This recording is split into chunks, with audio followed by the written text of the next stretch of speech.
നമ്മുടെ നബി അവരാരാണ്? മുത്ത് മുഹമ്മദ് നബിയാണ്. ഉമ്മ ആമിന ബിയാണ്.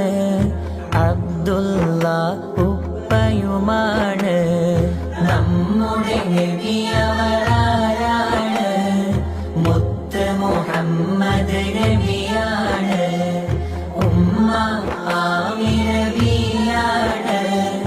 അബ്ദുള്ള ഉപ്പയുമാണ്. നബിയുടെ ജനനം മക്കത്ത്, വഫാത്തായല്ലോ മദീനത്ത്.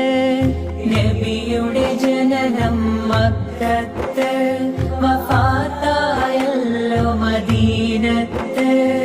നബിയെ നാം സ്നേഹിക്കണം, നബിയെ നാം പിൻപറ്റണം.